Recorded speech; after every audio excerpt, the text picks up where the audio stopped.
natin alam kung anong nangyayari sa bawat isa, 'di ba? Kaya tayo bilang tao, maging mabuti tayo sa iba. Kasi minsan, ang mga taong masayahin pero may tinatago pa ng mabigat na problema. Ito sa paningin ng iba ay laging nakangiti, madaling tumawa, at tila walang inaalala, ngunit sa loob pala ay may dinadala siyang matinding hirap, lungkot o suliranin na ayaw niyang ipaalam sa iba. Ayaw niya maging pabigat. Iniisip nila na ang kanilang mga problema ay sarili nilang laban at hindi dapat maging dahilan upang mag-alala o makadagdag sa pasanin ng iba. Maaring mag-alala sila baka hindi maintindihan ng iba ang kanilang pinagdadaanan o kaya ay husgahan pa sila.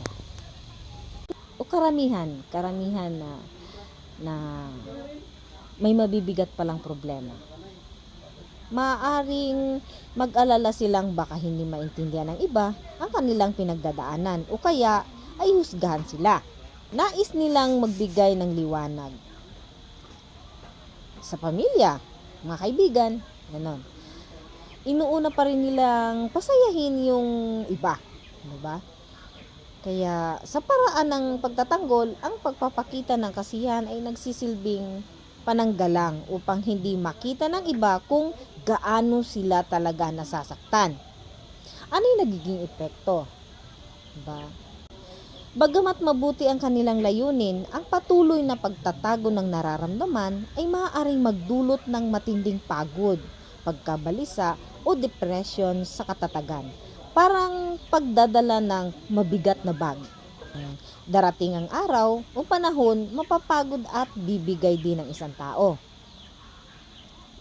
Sa madaling salita, hindi lahat ng nakangiti ay masaya. Ang tunay na kalagayan ng isang tao ay hindi laging nakikita sa kanilang mukha o kilos.